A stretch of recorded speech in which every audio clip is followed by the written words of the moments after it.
مجھے اور آپ کو بڑی سہولت سے ایمان اسلام نصیب ہوا، مشقت نہیں سہنی پڑی، تکلیف گوارا نہیں کرنی پڑی۔ ہم نے آنکھ کھولی، مؤذن نے کان میں صدائے دل نواز دی، مبارک ہو تو حضور کا غلام بن کے آ رہا ہے۔ ہم بولنے لگے تو ہماری زبان پر اللہ جل شانہ کا مبارک نام جاری کیا گیا۔ ہم لا الہ الا اللہ محمد رسول اللہ توتلے لہجے میں پڑھنے لگے تو پورا خاندان خوش تھا، مٹھائیاں بانٹی گئیں، خاندان کا ایک ایک فرد بار بار سن کے خوش ہوتا اور چہرے کی بلائیں لیتا۔ ہم درس گاہ میں پہنچے، استاد کے سامنے زانو تلمس طے کیے، اس نے ہمیں دین سکھایا، قرآن مجید کی تعلیم دی، کتاب اللہ کی تلاوت کرنا سیکھے تو ہمارے ماں باپ پھولے نہیں سماتے تھے۔ قرآن مجید مکمل ہوا تو مٹھائیاں بانٹی گئیں، رسمیں آمین ہوئی، دوستوں کی دعوت ہوئی، کھانے پہ رشتہ دار بلائے گئے۔ ہم نے حفظ قرآن کی سعادت پائی تو ہمارے سر پہ عزتوں کی دستار سجی۔ ہم نے علم دین، درس نظامی اور دیگر علوم و فنون سیکھے تو ہمیں سند امتیاز سے مالا مال کیا گیا اور عزتوں کی مسند پہ بٹھایا گیا۔ ہم نماز پڑھیں تو محلے میں معزز ٹھہریں، روزہ رکھیں تو عزت پائیں، حج کرنے جائیں تو لوگ دعاؤں سے رخصت کریں، واپس آئیں تو پھولوں سے استقبال کریں۔ ہمیں دین پر عمل کرتے ہوئے کیا مشکل پیش آئی؟ ہم تو دین کی راہوں کے مسافر ہوئے تو عزتیں پائیں، ہم نے اللہ کا نام لیا تو لوگوں نے پیار دیا، ہم نے عبادات کے طریقے اختیار کیے تو معاشرے میں شریف کہلائے۔ لیکن کتنا مشکل اور کٹھن لمحہ تھا جب کوئی اسلام لاتا تو معاشرے سے کٹ جاتا، سماجی بائیکاٹ کر دیا جاتا، وہ لوگوں سے الگ ہو جاتا۔ میرے اور آپ کے آقا و مولا حضور نبی رحمت صلی اللہ علیہ وآلہ وسلم قریش کے عالی نسب خاندان سے تعلق رکھتے ہیں، صادق بھی کہلاتے ہیں، امین بھی کہلاتے ہیں، لوگوں کی امانتیں بھی حضور کے گھر میں پڑی ہیں، اپنے فیصلوں میں حضور کو حاکم بھی مانتے ہیں۔ لیکن جب اللہ کی توحید کا اعلان کیا، جب لوگوں کو راہ راست اور راہ حق کی طرف بلایا تو یہ سارے مخالف ہو جاتے ہیں، حتیٰ کہ اپنے سقے عزیز بھی کتنے دل آزار جملے بولتے ہیں، تبا لک ہنالک سائر اليوم الہذا جمعتنا۔ یہ رشتے میں سکا چچا بولتا ہے۔ اللہ اکبر، مشکلیں سہی، تکلیفیں سہی، سماجی مقاطعہ ہوا، سوشل بائیکاٹ ہوا۔ شاب ابی طالب کے 3 سال کس کٹھن حالات میں حضور اور حضور کے غلاموں نے اور خاندان والوں نے کاٹے، حتیٰ کہ درختوں کے پتے کھا کھا کے گزر اوقات ہوتی تھی۔ معاہدہ لکھ کے کعبۃ اللہ کے ساتھ لٹکا دیا گیا اور یہ اتنے سنگ دل ثابت ہوئے کہ باہر سے کوئی تجارتی قافلہ آتا جس کے پاس اغذیہ ہوتی، کھانے پینے کی اشیاء ہوتی، تو ان کو ادھر جانے نہ دیتے، مبادا کہیں یہ خرید نہ لیں۔ ان کا خیال یہ تھا کہ یہ بھوک سے دم توڑ جائیں اور نیا دین جو لے کر کے آئے ہیں وہ شاب ابی طالب میں اس گھاٹی کے اندر ہی اپنے آخری دن پورے کرے۔ لیکن جس کو اللہ نے سر بلند کرنا ہو، عزت دینی ہو، جس دین کو پوری دنیا کے اوپر غالب ہونا تھا، اس کو کون روک سکتا تھا؟ اللہ کے محبوب علیہ الصلوۃ والسلام نے محنت، تندہی، کوشش اور کد و کاوش کے ذریعے لوگوں تک پیغام حق کا ابلاغ کیا۔ سب سے پہلے حضور کی اہلیہ حضرت سیدہ خدیجہ الکبریٰ رضی اللہ تعالی عنہا ایمان لاتی ہیں۔ حضور علیہ السلام کے قریبی دوست، گہرے دوست حضرت سیدنا ابو بکر رضی اللہ تعالی عنہ ایمان لاتے ہیں۔ حضرت علی المرتضیٰ رضی اللہ تعالیٰ عنہ اگرچہ نو عمر ہے لیکن سینے پہ ہاتھ رکھ کے کہتے ہیں جان و دل فدا کروں گا حضور آپ پہ۔ حضرت بلال حبشی اسلام لاتے ہیں، حضرت عمار ابن یاسر، حضرت سمیہ، حضرت یاسر اسلام لاتے ہیں۔ 38 لوگ ایک ایک کر کے اسلام میں داخل ہوئے۔ کفار تو چاہتے تھے کوئی دوسرا شخص ان کے ساتھ کھڑا نہ ہو، تو جب 38 لوگ حضور کے ساتھ کھڑے ہو گئے تو ان کے لیے بڑا اذیت ناک لمحہ تھا کہ یہ تحریک جس کو ہم روکنا چاہتے ہیں یہ پھیلتی چلی جا رہی ہے، لوگ اس کے ساتھ شامل ہوتے چلے جا رہے ہیں اور لوگ ان کے لیے محبتیں اور ان کے لیے پیار پیش کرتے چلے جا رہے ہیں۔ عبداللہ ابن جدعان کے گھر کے قریب سے میرے حضور گزر رہے تھے کہ ابو جہل نے دیکھ لیا اور ہاتھ میں نوکیلا پتھر پکڑا اور حضور پہ حملہ آور ہو گیا۔ آقا کریم علیہ السلام نے کوشش کی کہ الجھاؤ پیدا نہ ہو، لیکن یہ اس بات پہ تلا ہوا تھا کہ حضور کو اذیت دے۔ اس نوکیلے پتھر سے حملہ آور ہو کے حضور کو گہرے زخم دیتا ہے، حتیٰ کہ حضور کے مبارک بدن سے خون بہنے لگ جاتا ہے۔ وہاں سے حضور سین حرم میں پہنچتے ہیں اور اللہ کے حضور سر بسجود ہو جاتے ہیں۔ حضور کے چچا حمزہ بن عبد المطلب ابھی اسلام نہیں لائے تھے، وہ شکار کھیل کے واپس آ رہے ہیں، اور جب وہ شکار کھیل کے آتے تھے تو بڑا اترا کے چلتے تھے۔ انہوں نے سنا کہ دو لونڈیاں آپس میں بات کر رہی ہیں، اس کو پتا ہوتا نا کہ اس کے بھتیجے کے ساتھ کیا سلوک ہوا ہے تو یہ کبھی بھی ایسی چال نہ چلتا، اس کی ٹوری کوئی اور ہوتی۔ تو رک گئے، قدم خود بخود ٹھہر گئے، روک کے پوچھا کیا ماجرا ہوا؟ کہا تمہارے بھتیجے کو ابو جہل نے مارا ہے اور اس کے نازک بدن سے خون بہتا رہا۔ وہ خاموش تھا لیکن اس نے جان بوجھ کے زیادتی کی اس پر، بس غصے میں بپھر گئے۔ سین حرم کے آس پاس قریش اپنی مسجدیں جمائے بیٹھے ہوتے تھے ٹولیوں کی شکل میں۔ آج امیر حمزہ آئے اور ابو جہل کو تلاش کر کے اپنی کمان کو زور سے اس کے سر پہ مارا اور اس کا سر پھٹ گیا، اور ساتھ بولے تم نے ہمارے بھتیجے کو لاوارث سمجھا ہے؟ اب اس کے حوالے کھڑے ہو گئے، لیکن ابو جہل بڑا کائن شخص تھا، اس نے سمجھا کہ یہ تو اب تنہا ہیں لیکن لڑائی کی آگ روشن ہوگی تو بنو ہاشم بھی نکل آئیں گے تو یہ لڑائی لمبی ہو جائے گی، تو اس کا سبب میں ہوں، قصور میرا ہے۔ اس نے کہا بس مجھ سے غلطی ہو گئی، اس طرح اس نے بات کو ٹال دیا۔ اب حضور کے چچا حضور کو ڈھونڈ رہے ہیں۔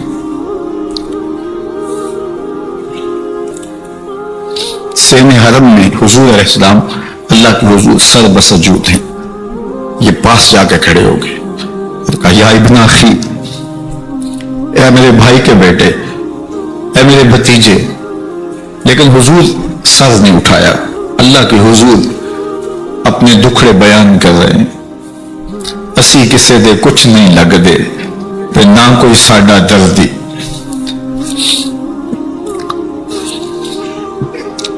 اللہ کے محبوب علیہ السلام اللہ کے حضور سر بسجود ہے۔ انہوں نے پھر کہا یا ابن اخی، اے میرے بھائی کے بیٹے، اور انہیں بے چینی ہے کہ بتاؤں کہ حوصلہ رکھو میں تمہارا بدلہ لے لیا، لیکن حضور سر نہیں اٹھا رہے۔ تیسری مرتبہ پھر آواز دی، حضور نے سر اٹھایا، آنکھیں آنسوں سے بھری ہوئی تھی، تو برجستہ کہا بھتیجے میں تمہارا بدلہ لے لیا۔ میرے حضور نے فرمایا چچا مجھے اس کی کوئی خوشی نہیں ہوئی، یہ حیرت زدہ ہو گئے کہ اتنا بڑا کام، اس وقت مکے کا اتنا بڑا سورما اور میں اس سے ٹکرا کے آیا ہوں اور یہ کہہ رہے مجھے کوئی خوشی نہیں ہوئی۔ قسمت اچھی تھی۔ بولے بھتیجے تم کیسے خوش ہوتے ہو؟ کہا جس رب کو میں مانتا ہوں اس کو تم بھی مانو۔ تو امیر حمزہ کی قسمت اچھی تھی تو آگے بڑھے اور اسلام کو قبول کر لیا۔ 38 لوگ پہلے مسلمان تھے، یہ 39 میں مسلمان ہو گئے۔ بس ان کا اسلام لانا مسلمانوں کے لیے تسکین قلب کا ساما ہوا۔ حضور کی آنکھوں میں امٹتے ہوئے آنسو، آگے بڑھے، کعبے کو غلاف کو پکڑا، کہا اللہم اعز الاسلام باحب الرجلین الیک بعمر بن الخطاب اور بعمر بن حشام۔ اے اللہ ایک شیر دیا ہے، ایک شیر اور دے دے، اب تیری مرضی، یا عمر بن خطاب دے دے یا عمر بن حشام دے دے۔ اگرچہ اس نے میرے اوپر پتھر برسائے ہیں، مجھے زخمی کیا ہے، لیکن اگر دین کی تقویت اس سے ہو سکتی ہے تو مالک مجھے کوئی غصہ نہیں۔ چاہے عمر بن حشام، یہ ابو جہل کا نام ہے، مجھے چاہے عمر بن حشام دے دے یا عمر بن خطاب دے دے، ایک شیر دے دیا، ایک شیر اور عطا کر دے۔ حضور کعبہ کے غلاف سے لپٹ کے اللہ کے حضور دعائیں مانگ رہے ہیں۔ 39 لوگ اسلام لا چکے ہیں، 40ویں کا انتظار ہے۔ اللہ کے محبوب علیہ السلام کی دعائیں ہیں، حضور کی التجائیں ہیں۔ ادھر یہ خبر پورے مکے میں پھیل جاتی ہے کہ حمزہ بھی ایمان لے آئے۔ کفار پر سراسیمگی سی کیفیت پیدا ہو جاتی ہے کہ ہم تو سمجھتے تھے کہ یہ 2-4 لوگ ہیں، 10, 15, 20 لوگ جمع ہو جائیں گے، اور اس طرح کے لوگ بھی اگر ان کے ساتھ شامل ہو گئے تو ان کا راستہ نہیں روکا جا سکے گا۔ وہ سر جوڑ کے سوچنے لگے، ابو جہل کو کوسنے دینے لگے، اس نے کیوں یہ ظلم کیا کہ اس کا نتیجہ یہ پھر ہمیں بھگتنا پڑ رہا ہے، اس کے لیے کوئی تدبیر کرنی چاہیے، اس کے لیے کوئی حکمت سوچنی چاہیے۔ 26 سال کا نوجوان ہے، خطاب کا بیٹا ہے، نام عمر ہے، اپنے گھر کے اندر پیچ و تاب کھا رہا ہے کہ اگر یوں ہی اسلام پھیلتا رہا تو ہمارے بتوں کے خلاف اٹھنے والا یہ نظم اتنا پھیل جائے گا کہ روکنا مشکل ہو جائے گا، آباء و اجداد کی کہانیاں ختم ہو جائیں گی، یہ ایک نیا دین ایسے پنپتا رہا تو پھر اس کو روکا نہیں جا سکے گا، کون روکے؟ دل میں خیال آیا اس کا ایک ہی حل ہے کہ بانی اسلام کی زندگی کا چراغ گل کر دیا جائے، لیکن یہ اتنا بڑا کام کون کرے؟ سوچا خود کروں گا۔ اٹھتی جوانی اور یہ پہلوانی کا زمانہ تھا عمر بن خطاب کا، اعضاء میں توانائی، طبیعت میں جوش، تلوار حمائل کی۔ دوپہر کے وقت خیال آیا تو کڑکتی دوپہر میں چل پڑے۔ سنسان گلیاں ہیں، سخت گرمی ہے، لوگ دیواروں سے لگ کے چلتے ہیں اگر کوئی کسی کو کسی مجبوری کے تحت کہیں جانا بھی پڑے، لیکن یہ مست ہاتھی کی طرح اپنے ارادے کو عملی جامہ پہنانے کے لیے گھر سے نکل پڑتے ہیں اور اس انداز سے تلوار حمائل کیے ہوئے آگے بڑھ رہے ہیں۔ نعیم بن عبداللہ آگے سے آ رہے تھے، آنکھوں میں اترا ہوا نشہ دیکھا، کہانی سمجھ گئے، یہ بھی مسلمان ہو گئے تھے لیکن ابھی ایمان ظاہر نہیں کیا۔ کہا عمر کدھر کے ارادے ہیں؟ کہا بانی اسلام کا چراغ بجھانے جا رہا ہوں، یہ روز روز کی کہانی ختم کرنے جا رہا ہوں، آج حمزہ ایمان لائے ہیں، کل کوئی اور آ جائے گا، پھر اس تحریک کو روکنا مشکل ہو جائے گا۔ نعیم بن عبداللہ مسکرا کے بولے گھر کی خبر لی ہے؟ کہا کیا ہوا میرے گھر کو؟ کہا تمہاری بہن فاطمہ بھی اس محمد کی غلام بن گئی ہے، تمہارا بہنوئی سعید بن زید بھی اس کا نوکر بن گیا ہے۔ بس بپھر گئے، وہ جو غصہ تھا وہ ادھر منتقل ہو گیا، بہن کے گھر کا رخ کیا۔ جب دروازے پہ پہنچے تو اندر سے قرآن پڑھنے کی آواز آ رہی، جو کہا گیا تھا، جو سنا تھا، اس کا یقین پیدا ہو گیا، زور زور سے دروازے کو کھٹکھٹانے لگے۔ بہن نے دیکھا کہ بھائی ہے، جو قرآن پڑھ رہا تھا اس کو چھپا دیا اور خود دروازہ کھولا، بس پیٹنا شروع کر دیا، مار مار کے سر پھوڑ دیا، خون بہ رہا ہے۔ جب سر پھٹ گیا تو فاطمہ بنت خطاب بولی عمر تم خطاب کے بیٹے ہو، میں بھی خطاب کی بیٹی ہوں، سن لو محمد کا دامن نہیں چھوڑو گی، جو کرنا ہے کرو۔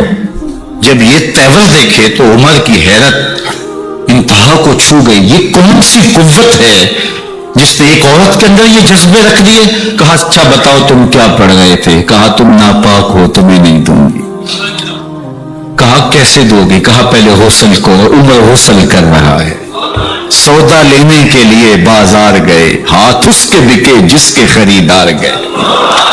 عمر غسل کر رہے ہیں، غسل کر کے باہر آئے تو بہن قرآن لے آئی، وہ کھجور کی چھالیں، وہ چمڑے کے اوپر لکھا ہوا قرآن سامنے رکھ دیا۔ عمر پڑھ رہے ہیں طٰہٰ ما انزلنا علیک القرآن لتشقی، اے چودھری کے چاند محبوب، قرآن اس لیے نازل تو نہیں کیا تھا کہ تم مشقت میں پڑ جائے، محبوب رحمت کے دروازے کھل رہے ہیں، کرم نوازیاں ہونے والی ہیں۔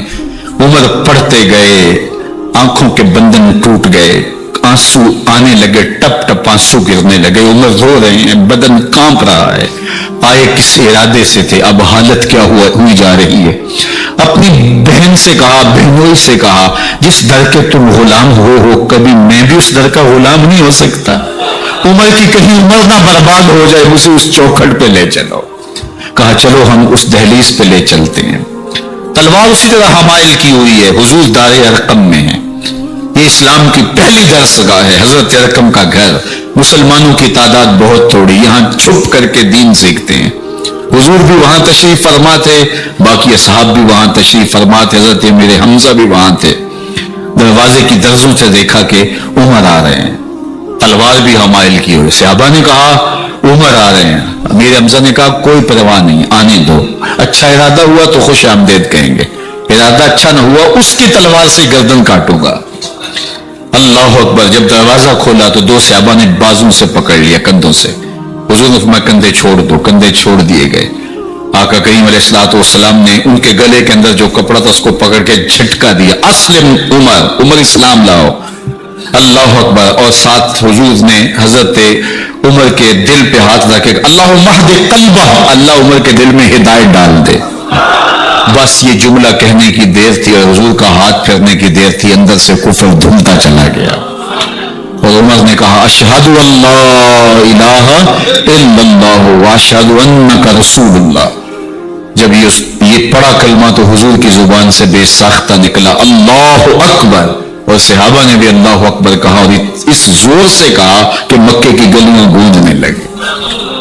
اب عمر ایمان لانے کے بعد حضور کی خدمت میں حاضر ہو کے عرض کرتے ہیں حضور کیا ہم حق پہ نہیں ہیں؟ فرمایا ہم حق پہ ہیں۔ کہ اللہ کا دین سچا نہیں ہے؟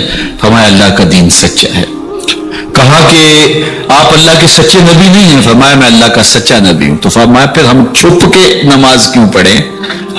کہا کہ عمر تم جانتے ہو حکمت ہے، اتنے جو ہے وہ ہماری تعداد نہیں، اور کفار کا جور و ظلم و ستم۔ عرض کی حضور ہم کعبۃ اللہ میں جا کے نماز پڑھیں گے۔ مسلمانوں کی دو صفیں بن گئی، ایک صف کی قیادت امیر حمزہ کر رہے ہیں، ایک صف کی قیادت حضرت فاروق اعظم کر رہے ہیں، درمیان میں حضور چل رہے ہیں، اور روایات میں آتا ہے حضرت عمر چلتے جاتے ہیں اور ساتھ لا الہ الا اللہ پڑھتے چلے جا رہے ہیں۔ اور پھر جا کے وہاں پہنچے تو وہاں جو صنادید قریش تھے ان پر سختہ طاری ہو گیا۔ حضرت عمر رضی اللہ تعالیٰ عنہ جب ایمان لائے تو آپ نے ایک ایک کافر کے گھر کے دروازے پہ کھڑے ہو کے کہا، جب کوئی بھی شخص مسلمان ہوتا تو کفار اس کو مارتے، زود و کوب کرتے، ظلم کرتے، ستم کرتے، گھسیٹتے بازاروں میں، لیکن حضرت عمر ایمان لائے تو ایک ایک شخص کے دروازے پر کھڑے ہو کر کے کہا کہ تم کمزوروں کو مارتے تھے، میں تمہیں بتانے آیا ہوں میں محمد عربی کا نوکر بن گیا ہوں۔ بلکہ آپ نے اعلان کیا جس نے اپنی بیوی کو بیوہ اور بچوں کو یتیم کروانا ہو اور اپنے ماں باپ کی کمر کو جھکانا ہو وہ عمر کے مقابلے میں آئے۔ اللہ اکبر۔ زنیرہ نامی ایک خاتون تھی بہت کمزور، راوی کہتا ہے کہ اس کی ہڈیوں میں گودا نہیں تھا، عشق رسول تھا، اور اس کا ظالم آقا اس کو مارتا ہے، اور جب مار مار کے تھک جاتا ہے ادھر سے عمر آ رہے ہیں، یہ اسلام لانے کی پہلے کی کہانی ہے، تو ادھر سے عمر آ رہے ہیں تو اس نے کہا عمر تم جوان آدمی ہو تو یہ چھوڑتی نہیں ہے اپنے نبی کا نام، ذرا تم آؤ۔ تو عمر کوڑا پکڑ لیتے اسے مارتے ہیں، مارتے مارتے تھک جاتے ہیں تو پانی پینے لگتے ہیں، تو کہتے ہیں مجھے تیرے پہ ترس نہیں آیا لیکن میں ذرا پانی پینے لگا ہوں، اور پھر گلے کے اندر ڈال کر کے کوڑا اس کی رسی کو بل دیتے ہیں اور اس کی آنکھیں باہر نکل آتی ہیں، اور کہتے ہیں بلا اپنے نبی کو جو تیری آنکھوں کی بینائی واپس کرے۔ اللہ اکبر. تو اس نے آسمان کی طرف منہ کر کے کہا مالک میں کبھی بھی آنکھوں کی بینائی نہ مانگتی، لیکن اب تیرے نبی کی عزت کا سوال ہے، آنکھوں کی بینائی واپس ہو جاتی ہے. زنیرہ کو بڑا مارا. آج عمر گلیوں میں آنکھوں میں آنسو ہیں اور عجیب دلے بےتاب ہے، اور کہتا ہے آؤ بھائی میں حضور کا غلام بن گیا ہوں، تمہیں بتانے آیا ہوں. زنیرہ نے موڑ کاٹا تو آگے عمر یہ آواز دے رہے تھے. زنیرہ ایک کونے پہ کھڑے ہو کے رو کے کہتی ہے عمر تم تو بڑے اس دن جوش و غضب میں تھے اور تم مارتے ہوئے تھکتے نہیں تھے. تو عمر نے کہا زنیرہ اس دن میں نے دیکھا نہیں تھا، اب میں محمد عربی کو دیکھ آیا ہوں. جنہ ویکھیا نہیں ہو کرن گلا، جنہ ویکھیا نہیں ہو کرن گلا، جنہ ویکھیا ہو تے بول دے نہیں، جڑے محرم راز حقیقت دے اور راز حقیقت کھول دے نہیں. تو حضرت عمر رضی اللہ تعالیٰ عنہ ایمان لائے. حضرت عبداللہ ابن مسعود رضی اللہ تعالیٰ عنہ فرماتے ہیں کہ حضرت عمر کا ایمان لانا مسلمانوں کے لیے عزت کا سبب تھا. ان کا ہجرت کرنا مسلمانوں کی نصرت تھی اور ان کی خلافت مسلمانوں کے لیے رحمت تھی. حضرت عمر رضی اللہ تعالی عنہ وہ ہیں کہ میرے حضور نے فرمایا لوگوں جب نیک لوگوں کا ذکر کرو تو میری عمر کا تذکرہ ضرور کیا کرو. میرا عمر وہ ہے کہ جب وہ ایک جگہ ایک سمت سے آ رہا ہو، ایک گلی اور بازار سے آ رہا ہو تو شیطان بھی آ رہا ہو، عمر کو دیکھ کے راستہ تبدیل کر لیتا ہے. حضرت عمر رضی اللہ تعالی عنہ کی طبیعت کے اندر جو جاہ و جلال تھا، طبیعت کے اندر جو سختی تھی، وہ اسلام کے اندر آ کر بھی قائم رہی. اور آپ نے وہی سختی، وہی جاہ و جلال جو پہلے مسلمانوں کے خلاف تھا، اب کفار کے خلاف، منافقین کے خلاف حضرت عمر کی طبیعت کے اندر وہ جوش و خروش بدستور موجود رہا. لیکن جس دن آپ خلیفہ بنے تو اس دن آپ نے ممبر پہ چڑھ کے جو خطبہ دیا اس میں کہا لوگوں میں سخت اس لیے تھا کہ رسول اللہ نرم تھے، پھر میں سخت اس لیے تھا کہ حضرت ابو بکر صدیق نرم تھے، اب میں تخت خلافت پہ بیٹھا ہوں، اب میری سختی جو ہے وہ نرمی میں تبدیل ہو گئی. صرف فاسقوں، فاجروں اور باغیوں کے لیے میں سخت ہوں، باقی تمہارے لیے نرم ہوں. سب سے کم جو تنخواہ بیت المال سے اگر کسی وجود نے لی ہے تو وہ حضرت عمر رضی اللہ تعالیٰ عنہ نے لی ہے. صرف 2 جوڑے لیتے تھے سال میں، اور راوی کہتا ہے کہ میں نے دیکھا ہے کہ اس میں بھی 17 پیبند لگے ہوتے تھے. حضرت عمر رضی اللہ تعالیٰ عنہ کا طرز زندگی، آپ کا انداز معاشرت اور آپ کا انداز خلافت، ہر لمحہ آپ کی زندگی کا اٹھا کے دیکھیے کتنی مرتبہ قرآن حضرت عمر کی رائے کے مطابق نازل ہوا ہے. اللہ تعالیٰ جل شانہ نے ان کو صاحب الہام بنایا تھا. ہر امت میں کوئی صاحب الہام ہوتا ہے، حضور کی امت کا صاحب الہام حضرت عمر رضی اللہ تعالیٰ عنہ، اور آقا کریم نے انہیں اپنا وزیر قرار دیا. فرمایا میرے 2 وزیر آسمانوں میں ہیں، 2 وزیر زمینوں میں ہیں. آسمانوں کے وزیر ابو جو ہے وہ جبرائیل اور میکائیل ہیں، اور زمین کے وزیر ابو بکر اور عمر ہیں رضی اللہ تعالی عنہما. تو اللہ تعالیٰ جل شانہ نے حضرت سیدنا صدیق اکبر کے بعد حضرت سیدنا عمر بن خطاب رضی اللہ تعالیٰ عنہ سے جو کام لیا، مختصر دور خلافت کے اندر 10 سال 6 ماہ 4 دن آپ نے خلافت فرمائی ہے. لیکن کہاں سے چلے اور یہاں مکران تک، بلوچستان کا حصہ ہے، یہاں تک آپ کے سلطنت کی حدود وسیع ہوئی. ادھر آرمینیا تک جا پہنچے، حمص فتح کیا، قادسیہ، یرموک. آپ ذرا دیکھیے کہ کہاں تک آپ کی فوجوں کے گھوڑے دوڑتے رہے، اور اللہ تعالیٰ جل شانہ نے ان کو جو توانائی، عدل و انصاف کی قوت عطا فرمائی. اللہ اکبر. جب زمین پہ عدل کیا ہو تو زمین بھی حکم مانتی ہے، اور حضرت عمر وہ تھے جن کا حکم ہوائیں بھی مانتی تھی، زمین بھی مانتی تھی، جن کا حکم جو ہے وہ آگ بھی تسلیم کرتی تھی اور دریا بھی ان کا حکم مانا کرتے تھے.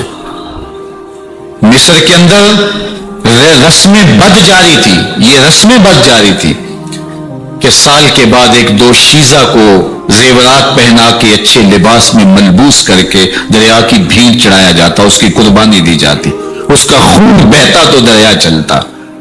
جب اسلام مسلمانوں نے مصر فتح کیا تو گورنر نے لکھا کہ اسلام تو اس طرح کی رسوم کی اجازت نہیں دیتا، لیکن خشک سالی ہے، لوگوں کی فصلیں ویران پڑی ہیں، تو حضرت کیا کیا جائے؟ تو حضرت عمر رضی اللہ تعالیٰ عنہ کو جب قاصد آ کے پیغام دیتا ہے تو کاغذ کے ٹکڑے پہ لکھتے ہیں بسم اللہ الرحمن الرحیم، مصر کے نیل کی جانب عمر کا خط، لکھتے ہیں اے نیل اگر تو اللہ کے حکم سے چلا کرتا ہے تو چل، ورنہ ہمیں تیرے چلنے کی کوئی حاجت نہیں ہے۔ اور قاصد کو کہا یہ خط لے جاؤ اور جا کے دریائے نیل میں پھینک دو۔ قاصد جا کے خط دریائے نیل میں پھینک دیتا ہے، پانی آتا ہے، ایسا دریائے نیل چلا 14 صدیاں ہوئی ہیں آج تک کبھی بند ہی نہیں ہوا۔ دریا حکم مانتے، آگ نکلتی ہے، لوگ حضرت عمر رضی اللہ تعالی عنہ کے پاس آئے، حضرت لاوا پھوٹا ہے، آگ نکل رہی ہے اور مدینے کی طرف بڑھ رہی ہے، اب کیا کیا جائے؟ فائر بریگیڈ تو زمانے میں تھی نہیں۔ عمر نے اپنی قمیض اتاری، جس قمیض پہ 17 پیوند لگے ہوئے تھے چمڑے کے، کہا یہ قمیض لے جاؤ، جدھر آگ بڑھ رہی ہے آگے ڈھالنا، آگ پیچھے بھاگ جائے گی۔ زلزلہ آتا ہے تو زمین پہ دوہرا مارتے ہیں، زمین رک جا، کیا عمر نے تیری چھاتی پہ عدل نہیں کیا ہے؟ تو یہ عمر ہے رضی اللہ تعالی عنہ کہ جن کے انصاف کی وجہ سے، جن کے عدل کی وجہ سے اللہ تعالیٰ کی رحمات اور اس کی برکات کا نزول ہوتا تھا، اور اللہ تعالیٰ نے مسلمانوں کو وہ آبرومند حکومت دی۔ کائنات کی تاریخ کے اندر ایسی حکومت آپ نے نہیں دیکھی ہوگی جو حضرت عمر نے حکومت کی ہے۔ اللہ اکبر۔ فرمایا فرات کے کنارے پہ ایک کتا بھی پیاسا مر گیا تو اس کا حساب بھی عمر سے ہوگا۔ جب اتنے علاقے فتح ہو گئے تو ایک دن حضرت عمر بیٹھ کے رو رہے تھے، تو کسی نے کہا حضرت رو کیوں رہے ہیں؟ فرمایا کہ میں اس لیے رو رہا ہوں کہ فلاں پل سے بکریاں گزری ہیں، تو پل کے اندر شکستگی تھی، ٹوٹا ہوا تھا پل درمیان میں کچھ، اس میں ایک بکری کی ٹانگ ٹوٹ گئی ہے، تو میں ڈرتا ہوں کہیں اس کا حساب نہ لیا جائے، کہ میرا رب یہ نہ پوچھے کہ عمر تو نے پل صحیح تعمیر نہیں کروائے تھے کہ ایک بکری کی ٹانگ کیوں ٹوٹی ہے۔ یہ ہے حضرت عمر رضی اللہ تعالی عنہ۔ اللہ اکبر۔ حضرت سیدنا عمر رضی اللہ تعالی عنہ کی پوری زندگی آپ دیکھ لیجئے، آپ دن کو گھر میں بیٹھتے ہیں، دربار خلافت میں بیٹھتے ہیں، اور آپ کا دربار خلافت کیا ہے؟ کوئی عالی نصب محل نہیں ہے، مسجد نبوی کا صحن ہے، وہاں بیٹھ کے فیصلے ہو رہے ہیں۔ باہر سے سفیر آتا ہے اور آ کے پوچھتا ہے کہ میں امیر المومنین کے، مسلمانوں کے حکمران کے دارالامارہ میں محل میں جانا ہے، تو وہ مسکرا کے کہتے ہیں ہمارے امیر کا تو کوئی محل نہیں ہے۔ کہا کہاں ہے تمہارا امیر؟ کہا مسجد نبوی میں ہوگا یا بیت المال کی اونٹوں کی دیکھ بھالی کر رہا ہوگا، ان کی دیکھ بھال میں لگا ہوگا۔ وہ جب گئے تو مسجد میں نہیں ہے، اللہ اکبر، وہاں گئے تو وہاں بھی نہیں ہے۔ پھر کیا دیکھتے ہیں کہ عمر رضی اللہ تعالی عنہ جنت البقیع کے پاس ایک درخت کے نیچے اینٹ کا سرانہ رکھ کے سوئے ہوئے ہیں۔ تو اس نے کہا عمر تو نے عدل کیا ہے، تجھے کچی اینٹ پہ بھی نیند آ گئی۔ ہمارے حکمرانوں نے انصاف نہیں کیا، اور وہ بند اور محفوظ کمروں کے اندر بھی سکون اور چین کی نیند نہیں سو سکتے۔ حضرت سیدنا عمر رضی اللہ تعالیٰ عنہ نے اس طرح ان امور سلطنت نبھائے۔ آپ دن کو لوگوں کی دیکھ بھالی کرتے، لوگوں کی ضروریات سنتے سمجھتے، اور جب رات پڑتی لوگ سو جاتے، عمر مدینے کی گلیوں میں پہرا دیتے۔ کائنات نے کوئی ایسا بھی حکمران دیکھا ہوگا؟ اللہ اکبر۔ وہ مجاہد جو مختلف محاذات پہ گئے ہوئے ہوتے، ان کے گھروں کی دیکھ بھالی کرتے، ان کی ضروریات کا خیال رکھتے، ان کی آبرو کا پہرا دیتے۔ راتوں کی تنہائیوں کے اندر حضرت عمر اٹھتے اور جا کے گشت کرتے، چکر لگاتے، دیکھتے کوئی آنکھ پر نم نہ ہو، مفلسی کا کسی گھر میں ماتم نہ ہو، لوگوں کی ضروریات کا خیال رکھتے۔ اللہ اکبر۔ ایک دن حضرت عمر رضی اللہ تعالیٰ عنہ ایک گھر کے قریب سے گزرے، گھر سے دھواں نکل رہا تھا، سوچا کوئی مہمان ہوگا، گزر گئے۔ تھوڑی دیر کے بعد پھر دوبارہ اس گلی سے گزر ہوا تو پھر دھواں نکل رہا تھا، پھر گزر گئے۔ 2 گھنٹے کے بعد پھر دوبارہ ادھر سے گزران ہوا تو پھر دھواں نکل رہا تھا۔ رات کا پچھلا پہر ہے، ابھی تک گھر سے دھواں نکل رہا ہے۔ عمر رضی اللہ تعالیٰ عنہ نے دروازے کو کھٹکھٹایا، اندر سے خاتون کی آواز ہے، اس وقت کون ہے؟ کہا ایک مسافر ہوں، پوچھنا چاہتا ہوں تمہارے گھر سے دھواں کیوں نکل رہا ہے رات کے اس پہر؟ کہا تمہیں اس سے کیا غرض؟ کہا نہیں مجھے تشویش ہوئی ہے۔ تو اس نے کہا عمر کی جان کو رو رہی ہوں۔ حضرت عمر رضی اللہ تعالیٰ عنہ نے کہا کیا ہوا؟ کہا کہ کھانے کے لیے گھر کچھ نہیں ہے، بچے ضد کر رہے ہیں، ہنڈیا کے اندر پتھر ڈال کر کے میں نیچے سے آگ دیے جا رہی ہوں، بچوں کہتے ہیں تھوڑی دیر ہے کہ بچے تھک کے سو جائیں گے انتظار کر کے، تو کچھ ہو تو پکے، اور بچے ہیں بھوک سے، شدت بھوک کی وجہ سے سو بھی نہیں رہے، اور میں یہاں بیٹھے عمر کی جان رو رہی ہوں۔ حضرت عمر رضی اللہ تعالیٰ عنہ واپس آئے، گھی کا کنستر اٹھایا، آٹے کی بوری لی اور ساز و سامان لیا۔ خادم تھا آپ کا اسلم بیت المال میں، اس نے حضرت یہ سب کچھ میں اٹھا لیتا ہوں۔ کہا حشر کے دن میرا بوجھ اٹھاؤ گے؟ کہا نہیں، وہ تو آپ کو اٹھانا ہوگا۔ کہا عمر کو آج خود ہی اٹھا نہیں تو، اور اٹھا کے ان کے گھر آئے اور گھر آ کے ان کو سب کچھ دیا، اور پھر اس کے بعد جب کھانا تیار ہوا، بلکہ روایت میں آتا ہے کہ جب آگ جلا رہی تھی تو عمر جھک کے چولہے میں پھونکے مار رہے تھے۔ اللہ اکبر! اس خاتون کو نہیں پتا کہ یہ کون ہے، یہ کوئی اجنبی مسافر ہے، میری مدد کر رہا ہے۔ پھر بچے جو ہے وہ جب کھانا کھا کے خوش ہوئے تو حضرت عمر رضی اللہ تعالیٰ نے دل میں سوچا اور کہا عمر جس طرح تو نے بچوں کو رلایا ہے آج ان بچوں کو ہنساؤ بھی۔ تو بچے بیٹھے ہیں تو عمر کبھی ادھر جاتے ہیں کبھی ادھر جاتے ہیں، جس طرح بچوں کو کھلانے کے لیے جو ہے وہ گھٹنوں کے بل اور ہاتھوں کے بل لوگ چلتے ہیں، حضرت عمر یوں چلتے ہیں اور وہ بچے مسکراتے ہیں۔ جب بچے ہنسنے لگے، کھانا کھا چکے، عمر اس خاتون سے مخاطب ہو کے کہتے ہیں بہن دیکھ عمر کی بڑی مجبوریاں ہیں، فسطاط، یرموک، کہاں کہاں آرمینیا، کہاں کہاں سرحدوں پہ محاذ پہ لوگ موجود ہیں، ان کی دیکھ بھالی کرنی، امور خلافت، کیا کیا معاملے ہیں، تنہا اکیلے بیچارے کی جان ہے، وہ نہیں خیال کر سکا، چل تو اسے معاف کر دے۔ وہ بہن کہتی ہے تو اتنی ہمدردی کیوں کرتے ہو عمر کی؟ نہیں میں عمر کو معاف نہیں کروں، کل قیامت کے دن میں اللہ کے حضور عمر کا گریبان پکڑوں گی۔ تو دوسرے علاقے فتح کرتا تھا، میری خبر ہی نہیں تھی۔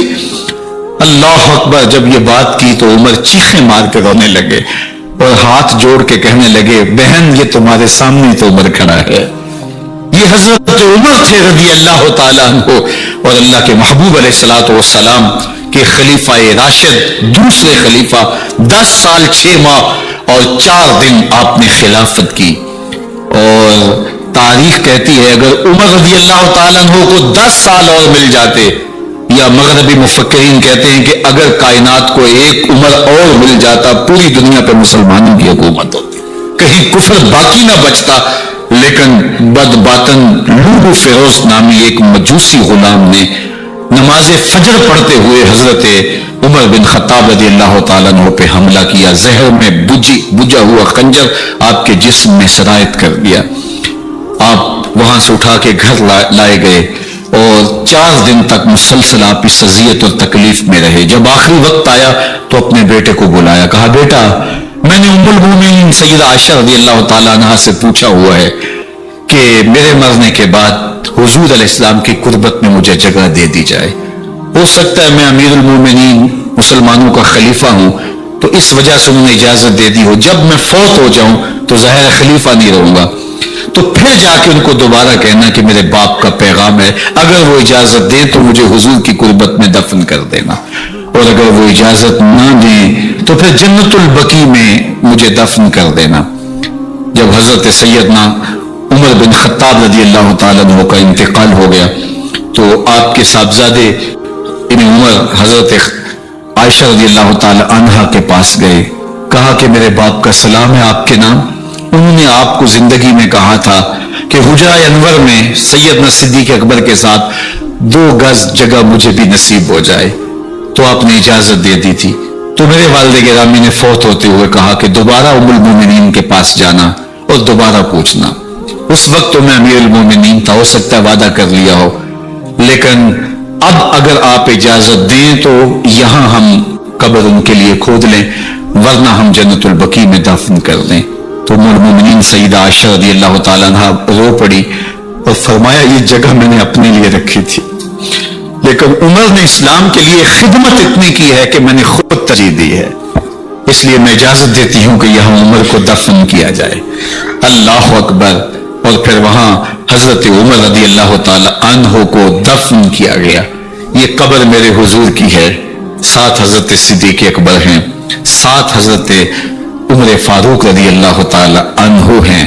جے شک ہووی تے چل مدینے، جے شک ہووی تے چل مدینے، ویخ لے جوڑ مزاراں دا، بن یار نبی دیاں یاراں دا. حضور نے فرمایا ایک دن مسجد نبوی سے باہر نکل رہے تھے اور کچھ لوگ مسجد میں داخل ہو رہے تھے. حضور نے دائیں ہاتھ سے ابو بکر کا ہاتھ پکڑا تھا اور بائیں ہاتھ میں حضرت عمر کا ہاتھ تھا، اور جب لوگوں کو آتے ہوئے دیکھا ان کو مخاطب کرتے ہوئے کہا ہاکذا نبعث یوم القیامہ، قیامت کے دن ہم قبروں سے یوں ہی اٹھائے جائیں گے. میرے دائیں ہاتھ میں ابو بکر کا ہاتھ ہوگا، بائیں ہاتھ میں عمر کا ہاتھ ہوگا. جے شک ہووی تے چل مدینے، آ ویخ لے جوڑ مزاراں دا، بن یار نبی دیں یاراں دا. تو میرے حضور نے فرمایا جب اچھے لوگوں کا ذکر کرو تو میرے عمر کا ذکر بھی ضرور کیا کرو. تو حضرت عمر رضی اللہ تعالی عنہ اللہ کے محبوب کے محبوب ہیں. باقی صحابی مرید ہیں، حضرت عمر میرے حضور کی مراد ہیں.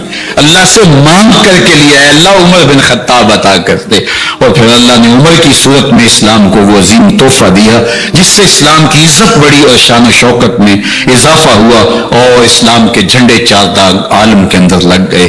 اللہ مجھے آپ کو حضرت عمر کے نقوش پاک کی برکتیں عطا فرمائے اور ہمارے حکمرانوں کو ان کے نقوش پاک کو خزرہ بناتے ہوئے اسلامی سلطنت کے خد و خال واضح کرنے کی توفیقات سے مالا مال کرے. انشاءاللہ اگلا جمعۃ المبارک 10 محرم کو ہی ہے اور 12 بجے سے لے کے نماز عصر تک ہر سال ہم 10 محرم کا اجتماع کرتے ہیں.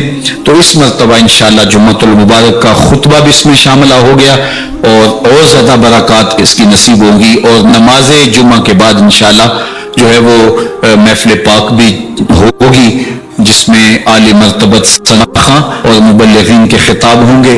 تو اگلے جمعۃ المبارک کو انشاءاللہ آپ سے دوبارہ ملاقات ہوگی. آپ تشریف لائیے گا، دوستوں کو ترغیب دیجیے گا. اللہ آپ سب کو جزائے خیر دے، دنیا آخرت کی بھلائیاں آپ کا مقسوم کرے.